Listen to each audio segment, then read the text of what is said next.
Hello student, welcome to my YouTube channel excellent success group. तो student आज हम discuss करेंगे क्लास 9 में चैप्टर 6 लाइन एंड एंगल्स का सपोर्ट मटेरियल।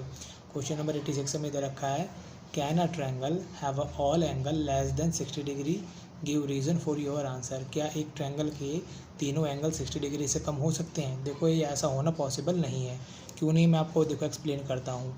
जैसे मेरे मान लो angle A, angle B, angle C. हमें मालूम है कि कोई भी ट्रायंगल होगा उसके तीनों एंगल का जो सम होता है वो 180 डिग्री होना ज़रूरी है।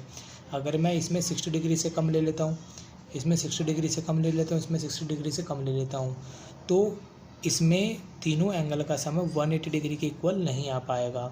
जैसे मान लो मैंने यहाँ पे ले लिया 59 डिग्री, 59, 59, तीनों 60 से कम है। तीनों का अगर मैं सम करता हूँ तो इनका सम आएगा मेरा 177, जबकि आना कितना चाहिए 180 आना चाहिए। तो ऐसा होना पॉसिबल नहीं है, क्योंकि 60 के नियर बाई एंगल बिल्कुल 59 है।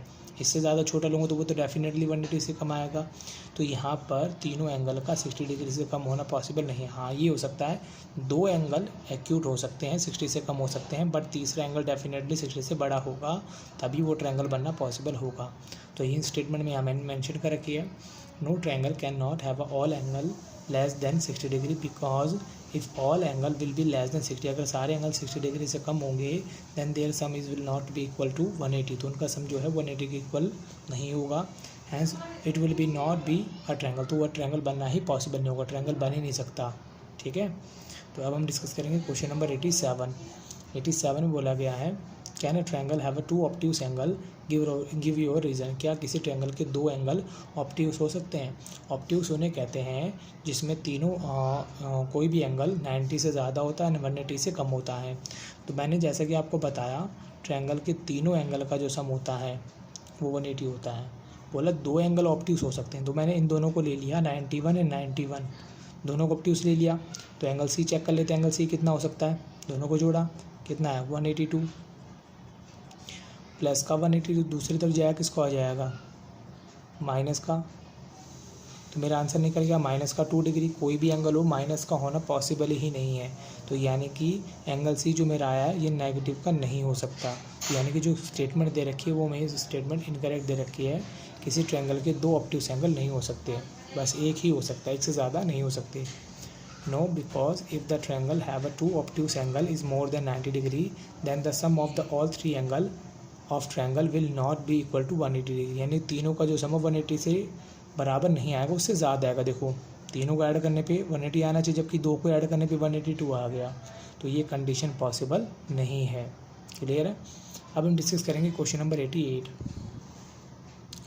इसमें बोला गया है, how many triangle can be draw having its angle 45, 64 and 72। इनकी हेल्प से हमें कितने एंगल ड्रॉ कर सकते हैं, गिव योर रीज़न। देखो मैंने तीनों को ऐड करके देखा, सेम हर बार प्रॉपर्टी सेम ही लगेगी, एंगल सम प्रॉपर्टी, तीनों का सम 180 के इक्वल होना चाहिए।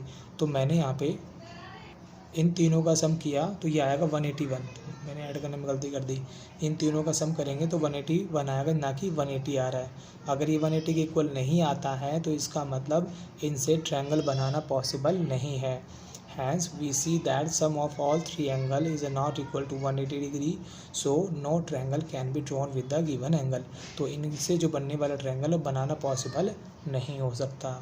ये मेरा क्वेश्चन नंबर 88 यहाँ पे कंप्लीट होता है। अब हम डिस्कस करेंगे क्वेश्चन नंबर 89 में बोला गया, how many triangle can be drawn having its angle as a 53, 64 degree and 63 degree, give reason. तीनों को ऐड करके देखा 180 के इक्वल आ गया। हाँ, अगर 180 के इक्वल आया तो ट्रायंगल बनाना पॉसिबल। अब कितने ट्रायंगल बनाना पॉसिबल है? Infinite many triangle. क्यों? मैंने कोई ये ट्रायंगल बनाया, दूसरा ट्रायंगल बनाया, तीसरा ट्रायंगल बनाया, इनमें जो मैं एंगल मेंशन करूँगा, ठीक है, तो अलग अलग साइज़ के इनफाइनाइट मैनी ट्रायंगल बनाना पॉसिबल है। यानी कि जैसे मान लो इसमें 53 है, 64 डिग्री है, 63 डिग्री है, इसी तरीके से 53 डिग्री, 63 डिग्री एंड 64 डिग्री। तो यानी कि एक छोटा बड़ा बनाया, एंगल उतने ही रहते हैं, साइज़ छोटा या बड़ा होने से उसके एंगल में फ़र्क नहीं पड़ता। तो यानी कि इसका आंसर हो जाएगा इनफाइनाइट मैनी सॉल्यूशन। क्लियर है? तो अब हम डिस्कस करेंगे क्वेश्चन नंबर 90। बोले two adjacent angle are equal. अगर दो एडजेसेंट एंगल इक्वल हैं, it is necessary that each of these angle will be right angle. तो ये क्या मतलब ईच एंगल होगा वो राइट एंगल ही होगा। Justification of your answer. तो पहले हमें ये पता होना चाहिए एडजेसेंट एंगल होते क्या हैं। एडजेसेंट एंगल वो एंगल होते हैं जो कंटिन्यू एक के बाद दूसरे आते हैं। जैसे मान लो ये एंगल ए है और एंगल बी है, इनके अंदर इनका एक वर्टेक्स जो होगा, जैसे मान लो ए ओ बी, दोनों एंगल में, जैसे मान लो पहले एंगल आया मेरा ए ओ सी, जस्ट इसके बाद कौन सा एंगल आया बी ओ सी, एक के बाद कंटिन्यू दूसरा आता है, दोनों ट्रायंगल में एक आर्म कॉमन होती है। जैसे कि इसमें भी ओ सी आ रहा है एंगल में, इसमें भी ओ सी आ रहा है, आर्म कॉमन आ रही है, angle A O C, angle O जो वर्टेक्स ओ है वो इसमें भी आ रहा है, एंगल बी ओ सी, इसमें भी वर्टेक्स ओ कॉमन आ रहा है मेरा निकल के, तो उसे कहते हैं एडजेसेंट एंगल। यहाँ बोला गया है ये देखो एडजेसेंट एंगल तो है, क्या ऐसा होना ज़रूरी है each of these angle will be right angle, कि दोनों जो बनेंगे मेरे वो राइट एंगल ही हो।